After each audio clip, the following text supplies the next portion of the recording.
तो 9 साल की लंबी खामोशी के बाद विजय माल्या ने आखिरकार अपनी बात रखी है। आज हम भारत के सबसे हाई प्रोफाइल फाइनेंशियल विवादों में से एक को उनके नजरिए से समझने की कोशिश करेंगे। क्या वो सच में किंग ऑफ बैड टाइम्स हैं या फिर कहानी कुछ और ही है? 9,000 करोड़, ये वो हेडलाइन है, वो कहानी है जो लगभग एक दशक से हम सबने सुनी है। एक ऐसा इल्जाम जिसने विजय माल्या की पहचान को हमेशा के लिए बदल कर रख दिया। लेकिन विजय माल्या का कहना बिल्कुल अलग है। उनके मुताबिक ये असली कहानी है ही नहीं, ये तो मीडिया की बनाई हुई एक सेंसेशनल कहानी है जो फैक्ट्स पर नहीं बल्कि सेंसेशनलिज्म पर टिकी है। तो चलिए इन सुर्खियों से परे देखते हैं, आखिर कौन है ये इंसान? अपनी किंग ऑफ गुड टाइम्स वाली इमेज के बारे में वो खुद क्या सोचते हैं और वो दुनिया को अपनी कौन सी कहानी बताना चाहते हैं? देखिए, यहां दो बिल्कुल अलग अलग तस्वीरें सामने आती हैं। एक तरफ है आम धारणा कि वो एक बिगड़े हुए रईस थे जिन्हें सब कुछ चांदी की थाली में मिला, महंगी गाड़ियां, शानदार लाइफस्टाइल। और दूसरी तरफ है माल्या का दावा कि उनकी परवरिश बहुत सख्त माहौल में हुई, उनके पास एक सेकंड हैंड कार थी और एक ट्रेनी के तौर पर उन्हें महीने के सिर्फ 400 रुपए मिलते थे। माल्या के मुताबिक उनके पिता विठल माल्या ने उनसे साफ कहा था, अगर तुम काबिल नहीं हो तो तुम मेरे कुर्सी पर नहीं बैठोगे। वो कहते हैं कि इन्हीं शब्दों ने उनके अंदर कुछ कर दिखाने का जज्बा पैदा किया। ये इस बात को पुख्ता करता है कि उन्हें सब कुछ विरासत में ही नहीं मिला, बल्कि उन्हें खुद को साबित भी करना पड़ा। तो इसी जज्बे के साथ उन्होंने अपना किंगफिशर एम्पायर खड़ा किया। चलिए देखते हैं कि कैसे एक पुराने लेबल को उन्होंने एक ग्लोबल ब्रांड में बदल दिया। The king of good times, ये नाम तो सबने सुना है, पर ये आया कहां से? असल में ये किंगफिशर बियर की ऑफिशियल मार्केटिंग टैगलाइन थी। इसे ब्रांड को एक मजेदार पहचान देने के लिए बनाया गया था, लेकिन बाद में मीडिया ने यह टाइटल खुद विजय माल्या को ही दे दिया। ये एक ब्रांडिंग थी जो उनकी पर्सनल पहचान बन गई। अब आते हैं कहानी के उस हिस्से पर जिसने सब कुछ बदल दिया। किंगफिशर एयरलाइंस का सपना, एक ऐसा सपना जो आसमान में तो उड़ा लेकिन फिर जमीन पर आ गिरा। इसके फेलियर की बात करने से पहले इसकी कामयाबी को समझना बहुत जरूरी है। जरा सोचिए, 2008 तक किंगफिशर एयरलाइंस ने भारत के 27% मार्केट पर कब्जा कर लिया था और वो देश की सबसे बड़ी एयरलाइन बन चुकी थी। मतलब शुरुआत तो जबरदस्त थी। तो फिर गलती कहां हुई? माल्या के हिसाब से ये कोई एक गलती नहीं थी, बल्कि एक परफेक्ट स्टॉर्म था। एक के बाद एक मुश्किलें आती गईं। 2008 में ग्लोबल फाइनेंशियल क्राइसिस आ गया, जिससे पैसा मिलना बंद हो गया। कच्चे तेल की कीमतें आसमान छूने लगी। उनका यह भी कहना है कि तब के वित्त मंत्री ने उन्हें एयरलाइन का साइज छोटा करने से मना किया।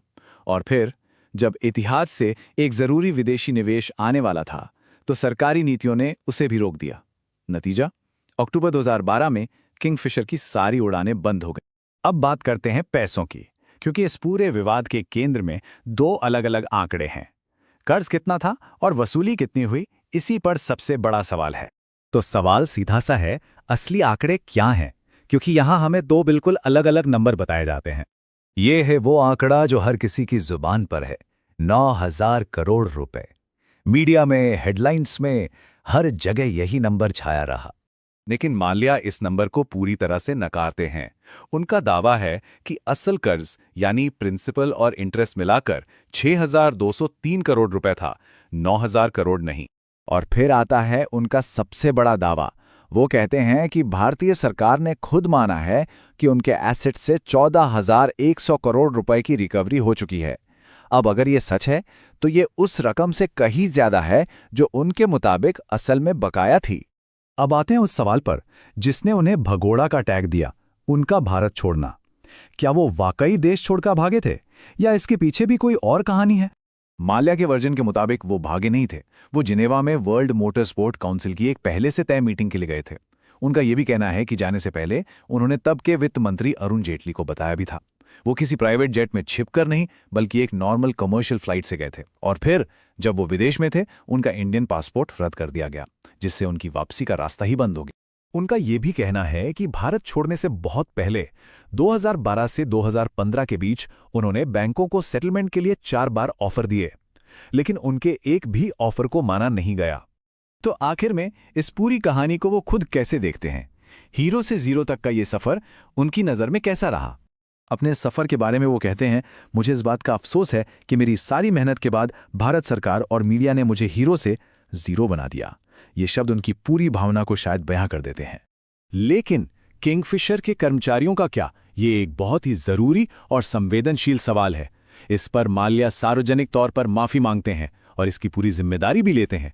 लेकिन वो ये भी दावा करते हैं कि सैलरी देने के लिए पैसा था, पर बैंकों की आपत्ति के बाद कोर्ट ने उस पैसे को फ्रीज कर दिया था। तो उनकी बिजनेस लेगेसी को देखें तो एक अजीब सी तस्वीर बनती है। एक तरफ यूनाइटेड ब्रूरीज ग्रुप जैसा ग्लोबल लीडर है, आईपीएल की मशहूर टीम आरसीबी है, F1 ग्रिड पर पहली भारतीय टीम फोर्स इंडिया है, और दूसरी तरफ किंगफिशर एयरलाइंस जैसी एक बहुत बड़ी नाकामी। और आज की तारीख में माल्या का कहना है कि वो सबसे बुरे अंजाम के लिए भी तैयार हैं, जिसमें जेल जाना भी शामिल है, लेकिन वो इस बात पर आज भी कायम है कि उन्होंने कोई बेईमानी नहीं की। तो आखिर में सवाल यही बचता है, ये कहानी किस चीज की है? क्या ये एक सोची समझी धोखाधड़ी थी, या फिर एक बिजनेस का दुखद अंत, या फिर ये एक पॉलिटिकल गेम था जिसमें वो फंस गए? इसका जवाब शायद इन तीनों के बीच में ही कहीं है।